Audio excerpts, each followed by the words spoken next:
ইনশাল্লাহ গজওয়াতুল হিন্দের আমাদের plan ready. আমাদের কমপক্ষে 50 লক্ষ যুবক ভারতের বিরুদ্ধে স্বাধীনতার যুদ্ধ করবে।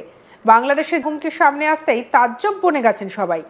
বারবার ঘুঘু তুমি খেয়ে যাও ধান, এইবার ঘুঘু তোমার বধিব পরাণ।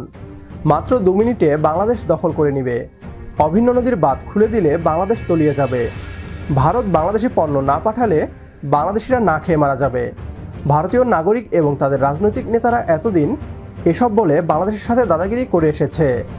তারা ভেবেছিল বাংলাদেশ ছোট দেশ, হয়তো সব সময় ভারতের কথা মতো চলবে। ভারতীয়রা হয়তো ভুলে গেছে ছোট মরিচের ঝাল বেশি। এবার বাংলাদেশের হুঙ্কারে কাঁপছে দিল্লির মসনদ। বাংলাদেশের 50 লাখ যুবক ভারতের বিরুদ্ধে যুদ্ধে প্রস্তুত আছে বলে ঘোষণা করেছেন একজন রাজনৈতিক নেতা। আর এতেই যেন কেঁপে উঠেছে দিল্লি। পার্বত্য চট্টগ্রামের 3 জেলা নিয়ে ভারতের ষড়যন্ত্র বাংলাদেশ রুখে দিয়েছে বলে জানিয়েছেন ষষ্ঠ উপদেষ্টা জাহাঙ্গীর আলম। এসব নিয়ে কি বলছে পশ্চিমবাংলার মিডিয়া, আসুন তা দেখি। ইনশাল্লাহ গজওয়াতুল হিন্দের আমাদের প্ল্যান রেডি। আমাদের কমপক্ষে 50 লক্ষ যুবক ভারতের বিরুদ্ধে স্বাধীনতার যুদ্ধ করবে। বাংলাদেশের জামাত নেতার হুমকির সামনে আসতেই তাজ্জব বনে গেছেন সবাই। যে ভারত সবসময় বাংলাদেশের পাশে থেকেছে, এবার সেই ভারতের বিরুদ্ধেই কিনা হুমকি দিচ্ছেন জামাত নেতা। নিউ ইয়র্কে বাংলাদেশ আমেরিকান অ্যাসোসিয়েশনের পক্ষ থেকে একটি গণসংবর্ধনা অনুষ্ঠানের আয়োজন করা হয়। তিনি আরো বলেন, পাশের দেশের লোক ঢুকলে আওয়ামী লীগ কখনো তাদের বিরুদ্ধে যুদ্ধ তো করবেই না, বরং সহযোগিতা করবে। তাহলে যুদ্ধ করলে সংগঠিত শক্তি হলাম আমরা, তখন আমরা হব খাঁটি মুক্তিযোদ্ধা। আমরা কমপক্ষে 5 মিলিয়ন যুবকেরা তো ভারতের বিরুদ্ধে স্বাধীনতা যুদ্ধে আসবে। কি বলেন?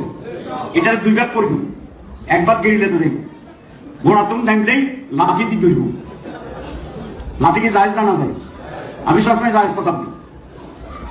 ঘোড়া থেকে নামতে পারবে না ইনশাআল্লাহ। আর বাকি অর্ধেকের কি করব? ওটা নিয়ে আরো বিস্তৃত জায়গায় চলে যাব। পুরা রিজনে স্বাধীনতার যুদ্ধ শুরু হবে। রাসূল ইসলামের যে হাদিসের যে গাজওয়ায়ে হিন্দ, সেটা বাস্তবায়নের মহাপরিকল্পনা হবে। ঢুকলে ভালো না খারাপ? কোন শক্তির পক্ষে বাংলাদেশে গ্রাস করে টিকে থাকা সেই পরিস্থিতি ইনশাআল্লাহ হবে না, হতে দেওয়া হবে না।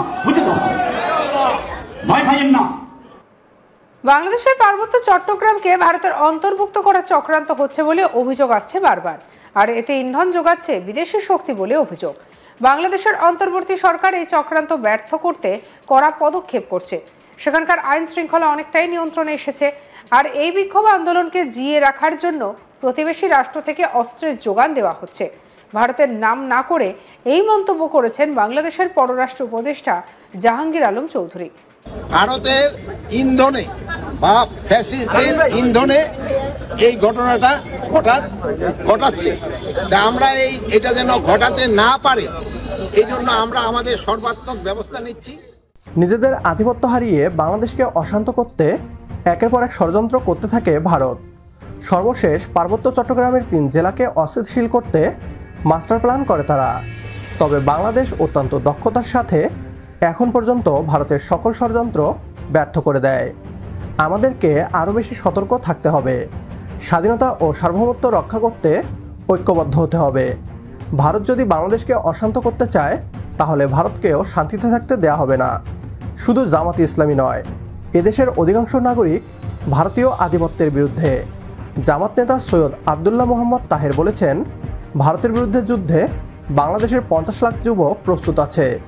যদি আপনিও তার এই বক্তব্য সমর্থন করেন, তাহলে কমেন্ট বক্সে ইয়েস লিখে জানিয়ে দিন আমাদের। সেই সাথে ভিডিও শেয়ার করে দেখার সুযোগ করে দিন আপনার বন্ধুদের। পরবর্তী ভিডিও দেখার আমন্ত্রণ জানিয়ে বিদায় নিচ্ছি আজ। আল্লাহ হাফেজ।